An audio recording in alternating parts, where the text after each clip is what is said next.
mahiya naman kayo.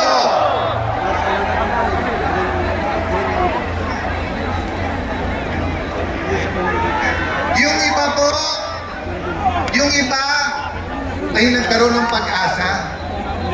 Oy, finally, after 3 years, yung bali-balita sa kalye na 20% na, 25% na, 30% na, 40% na ninanakaw, umabot na rin hanggang Malacanang ang balita. Nagkaroon po ng pag-asa ang ating mga kababayan. Kasi baka naman, dahil po siyempre, iba, pag Pangulo ka, iba pag nasa taas ka. Hindi po ba? Kayo po, ay napaka-bless. Bakit po? Ang isang Pilipino, pag sumulat po sa inyong tagapamahala, kahit na saan po sulok ng bansa, nakakaabot. Pag may naaapi na kapatid, nakakaabot at inaaksyonan. Pero minsan sa simpleng barangay captain, minsan sa simpleng mayor o governor, kahit po sa akin, maraming sumusulat at pasensya na. Minsan po, hindi ko natutugunan. Eh lalo pa ho ang Pangulo. Kaya nagkapag-asa tayo. At agad kumilos si Senator Lacson. Nag-privilege speech. Nag-privilege speech. Eh nag-hearing na si Senator Marcoleta, no? Sabi ko kay Senator Marcoleta, Sir, bawal mag-privilege speech kapag ka hini-hearing na. Dapat sa hearing. Mabait po si Senator Marcoleta. Sabi niya, aangal ba? Hindi. Baka naman makatulong sa atin. So nagkaisa kami sa minority nun. Sige, kahit na bawal ang ginagawa, kung makakatulong sa bansa, kung mahanap ang magnanakaw, kung ang kadiliman ay mabibigyan ng ilaw, okay na. Nag-speech po siya. Na-reveal yung mga ghost. Wow! Pagkatapos sinabi, 400 yung ghost, 1,000 na yung ghost. Ang daming na-expose. And then pinalitan si Senator Marcoleta. Nung pinalitan si Senator Marcoleta, ang mastermind ay senador na lang. Nawala na po lahat ng iba. Nawala na sa departamento, nawala yung secretaries, nawala yung congressman, nawala po yung napakalaking tao na kung siya po ay nagpagalaw nitong lahat.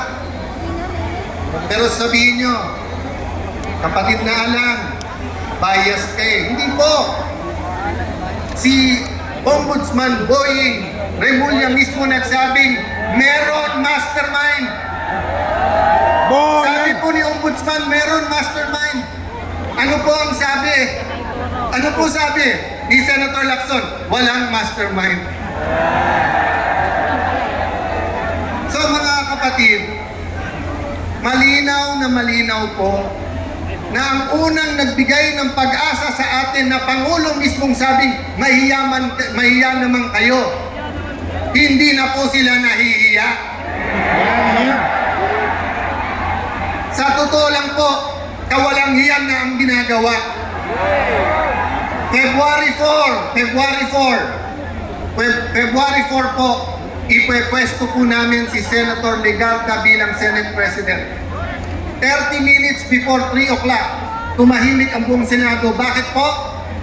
Nagtawagan na, galing sa matataas na opisina, at sinabi sa mga senador, hindi na kayo makukulong, bawiin nyo lang pirma nyo.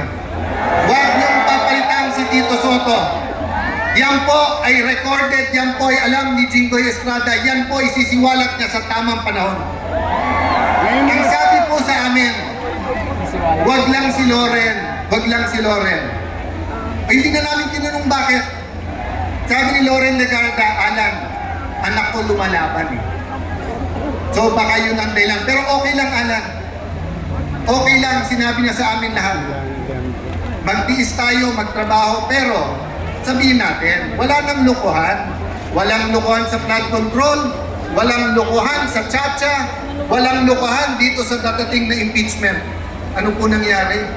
Araw-araw, pabago-bago, sasabihin ni Senator Lacson, walang report. Tapos may report. Tapos may mastermind. Hindi, kasama na. Hindi kasama si Romualdez, kasama si Romualdez.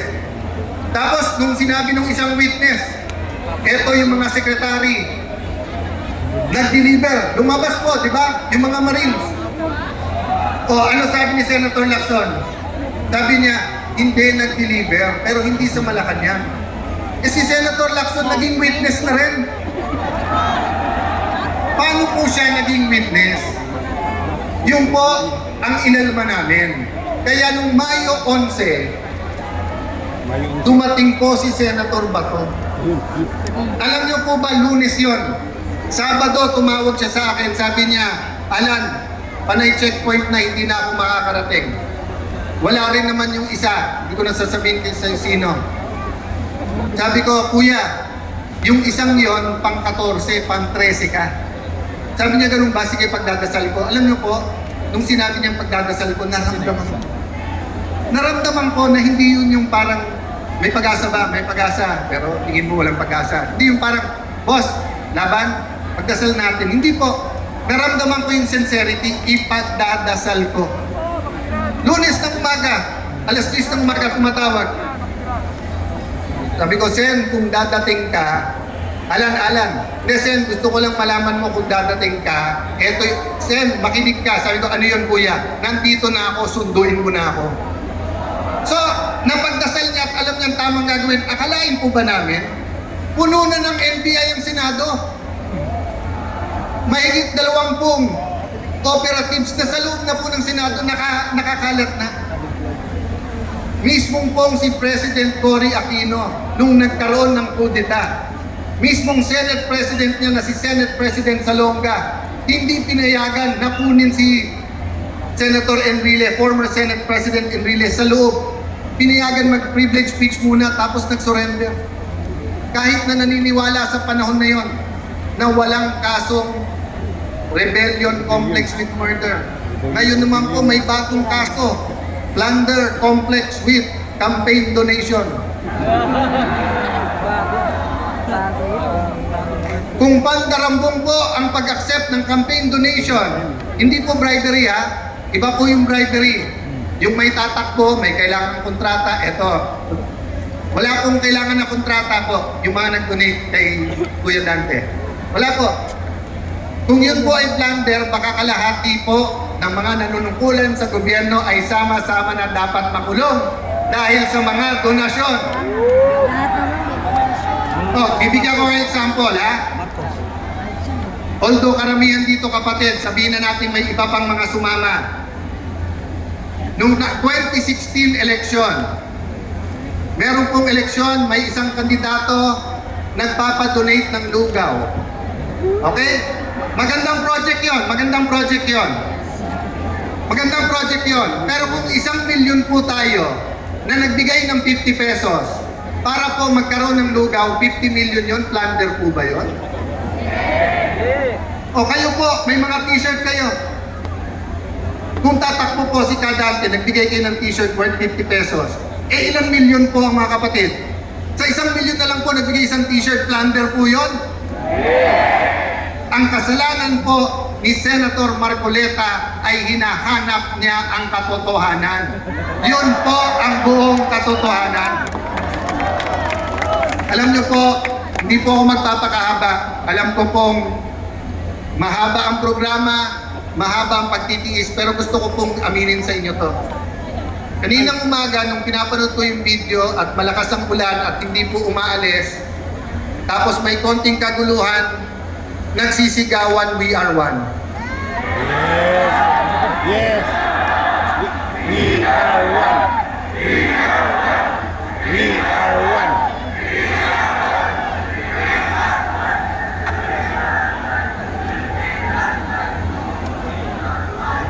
Aaminin ko po sa inyo, naiiyak po ako habang pinapanood ko yung video.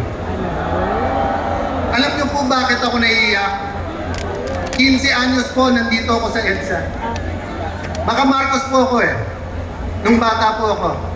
Assemblyman po ang tatay ko, 4 lang silang nanalo sa Metro Manila. Nung grade 5, grade 6 kami po. 3 lang ang suntukan. Pareho kayo ng crush. Wow. Crispa Toyota o o Marcos Aquino. Yun lang po, yung suntukan sa amin. Linggo-linggo, yun lang tatlo ang pinagkakasuntukan. Inuunahan mo ako sa crush ko? Mas pogi ka? Ako, Crispa ako, Toyota yung mga kaklase ko. O kaya, wala pang Hinebra nun. Toyota pa nun. O kaya, Aquino o Marcos. Pero dumating po ang panahon na kailangan sabihin, tama na. Tama na. Tama na. Tama na. Tama na. Diba?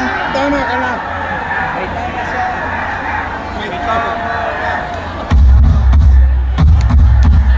Tama na.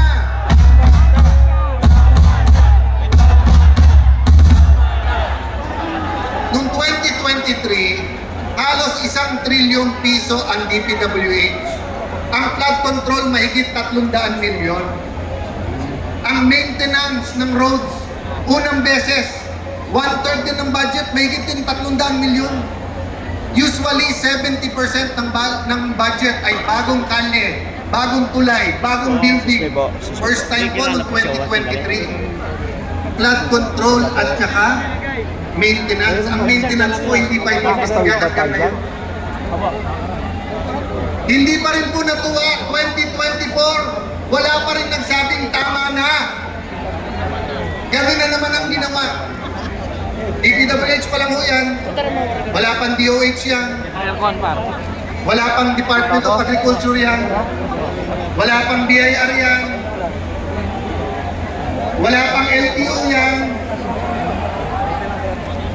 Walang smuggling pa yan. At lalong-lalong wala pang kita sa droga yan. Kaya nung dumating ang 25 na zona, natuwa tayo nung sinabing may yan naman kayo kasi ibig sabihin may nagsabi sa ating mahal na Pangulo, Boss, tama na. Boss, tama na. Boss! Tama na. Ano ang problema? Ang problema, nung natutukoy na ni Senator Marcoleta kung sino mastermind, nasabihan si Ping Lacson, tama na, nalalaman na kung sino mong ano. Tama na. Ang problema, nung hindi na namin kinaya at pinalitan na namin si Tito Soto, may nagsabi sa Malacanang, tama na, huwag niyo payagan yung mga yan makaupo. Sabi nila, tama na, litisin na. Tama na, litisin na ang ating Vice President. Nangako po kami, fair yung ating pong paglilitis. Eh bakit ayaw po nila isabay ang hearing ng flood control dun sa paglilitis? Selective justice. Diba? Kung sino lang po ang gusto nila. So ang ibig sabihin po, gusto natin maging malapit tayo sa hustisya. So sa malayo, ang ginagawa nila parang malapit.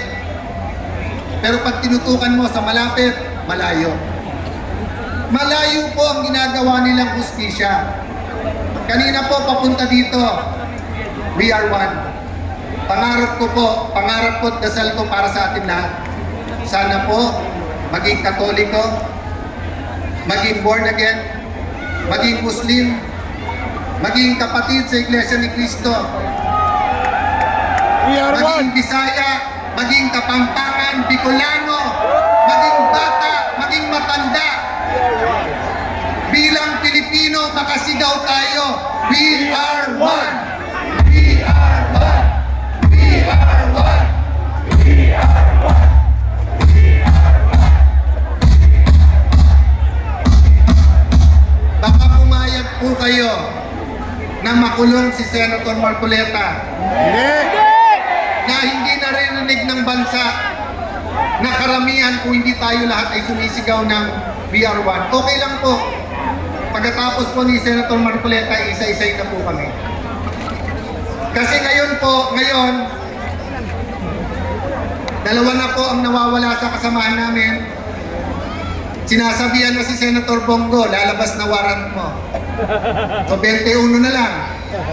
Sinasabihan na si Senator Marcoleta, ikaw na susunod, ngayong linggo to. Audit, ilan na lang yon? 20. 20 na lang. Sabi ng ombudsman, maaring 2-3 senador. 13 na po sila. So yun yung hangarin na sa 13, pwede na nila convict ang isang impeachable na officer. Oh. Kaya yung iba nating kasama sa EDSA noong 1986, yung pong nagsasabing laban, ay ngayon po hindi lumalaban. Bakit po? Bakit sila hindi lumalaban? Bakit sila hindi sumisigaw na we are one? Dahil gusto nila pag na-impeach ang Vice President, sila ma-appoint at sila naman ang maging presidente. Dahil, bakit naman papayag ang Pangulo na ganun magiging presidente? Kasi ang sabi naman ng Malacanang, sige, magagawan na kayo. Wala namang eleksyon eh. Magsatsatsa naman tayo. So, lahat po to ay sa pangalan lamang ng simpleng gawain. Ang gawain ng flood control. Kung wala naman pong flood control, normal po ang ating politika. Normal po, pwede natin sabihin we are one, pero ikaw dilaw, eto puti, eto itim, eto rainbow. Pwede naman po natin sabihin magkakasama tayo eh. Pero bakit po madugo ang labanan ngayon? Dahil iniisip ko nung iba, lamunin na natin yung pagnanakaw. Pag tayo naman naging presidente, palitan natin lahat yan. Hindi po mangyayari, kapatid. Kasi pag nadungisan ka na at kasama ka na sa cover up, wala ka ng choice. Itutuloy-tuloy mo na ang pananakit. Itutuloy-tuloy mo na yung selective justice. Baon ka na, hawak ka na nila. Yun po ang problema natin kay Kadante. Hindi natin po problema na makukulong siya. Ang problema natin, hindi siya mahawakan. Ang problema natin, hindi siya madidiktahan. Kaya mga kapatid, sana hindi rin kayo madiktahan.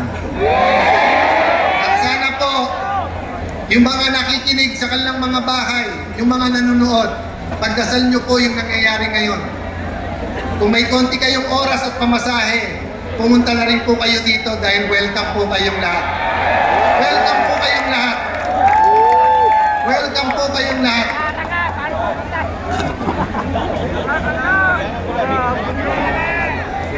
Thank you.